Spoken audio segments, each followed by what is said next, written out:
Hello friends, তো এখন বাজে 5টা। এখন থেকে আমার ছোট্ট ভিডিওটি শুরু করছি। তো আজকে আমাদের রাইসোনা তাড়াতাড়ি ঘুম থেকে উঠেছে, তো ভাবলাম যে এখন আমরা তাড়াতাড়ি একটু বেরু করে আসি। কারণ প্রত্যেক দিন রাইসোনা 7টা 6:30টায় ঘুম থেকে ওঠে, তো তখন তো আর কোথাও যাওয়া হয় না। ওঠার পর ঘুম থেকে ওঠার পর একটু টিফিন করে খেয়েই রাইসোনাকে পড়তে হয়। তো ভাবলাম যে আজকে সোনামা তাড়াতাড়ি ঘুম থেকে উঠেছে, তাহলে আমরাও একটু বিকেলটা একটু ঘুরে ঘুরে আসি। তো চলো, সেটাই আজকে সন্ধ্যের পর থেকে কি করছি না করছি সেটাই তোমাদের সাথে শেয়ার করবো। তো চলো তাড়াতাড়ি ঘুরে আসি আগে, আর একটু ফুচকা হয়তো খাবো, তো জানি না এখনো ফুচকার দোকান বসেছে কিনা। তো চলো আগে যাই, তারপর কথা হচ্ছে। এই যে বাবা, জলের বোতল নিয়েছি, দাঁড়াও।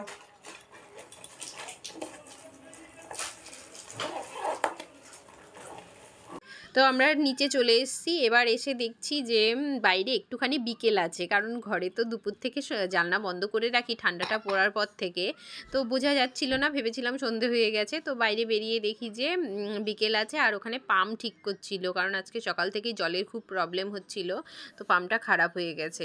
তো এখন যাব আমরা এখানে একটা, ও বলছে দিদিভাইয়ের বাড়িতে যাব, তো অনেক দিন ধরে যাওয়া হয় না, তো সেখানেই যাব। আর তার আগে এখন একটু দোকানে চলে যাব, একটু মিষ্টি নেব, আর পুচকিটার জন্য একটু চিপস টিপস নেব। তো ফ্রেন্ডস, আমরা চলে এসেছি এই দিদিভাই মানে রাইর দিদিভাইয়ের বাড়িতে।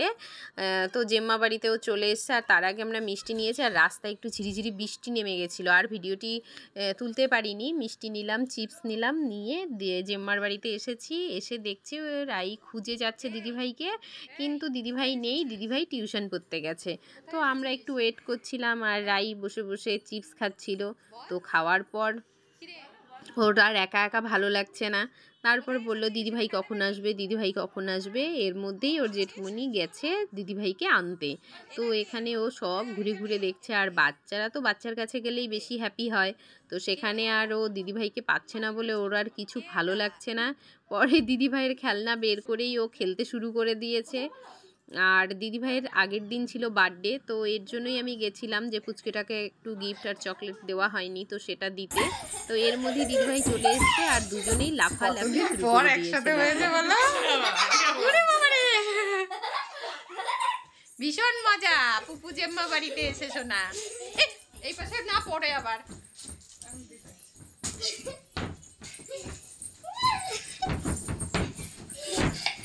হয়েছে, মাথা ঘুরবে এবার। এখন আমরা চলে যাব, সন্ধে হয়ে গেছে, আর চলে এসেছি নিচে যাব। তো পুপুও সাথে সাথে আমাদের সাথে এলো। তো এখন কি করব, আবার আসবো একদিন, কিছুতেই ওকে নিয়ে যেতে পারছিলাম না জন্য পুপু আবার আমাদের সঙ্গে বলল বুনুকে এগিয়ে দিয়ে আসি। তো দেখো, এসেও নিচেও খেলতে শুরু করেছে। আর তোমাদের দাদাভাই চলে এসছে আমাকে নিতে, মানে আমার কাছে চাবি ছিল বলে। তো সন্ধেও হয়ে গেল, এবার ঘরে যেতে হবে। তো রাইয়ের বাবাও চলে এসছে, তো আমরা এখন চলে যাব। আর ও এত হ্যাপি হলো যে ওর বাড়িতে যেতেই চাইছিল না। তো রাই এসেই খেলা শুরু করেছে। এসেই আমি চা বানালাম, কারণ চা খেতে হবে। হ্যাঁ হ্যাঁ, তোমার হাতে একটু নাও। তো ওখানে গিয়ে খুব মজা হলো, রাই একটু খেললো, আনন্দ করলো। তো এবার বাড়ি চলে এসেছি, এবার একটু চা খাবো, চা খেয়ে মেয়েকে পড়তে বসাবো। চা নিয়ে এসে গেলাম আজকে মেরি বিস্কুট। হাতের উপরে দাও, হাতের উপরে দাও। কি একটা স্টিকার পেয়েছে দেখো, সেটা এখন আমাকে লাগাবে। কি বলো, হাতের নিচে দেখা দেখা। হ্যাঁ, তো এই তো চা নিয়ে বসলাম। আজকে এই মেরি বিস্কিট দিয়েই চা খাবো, আর সাথে মুরুক্কু। তাই তো রাই এসেই মুরুক্কু খেয়েছে।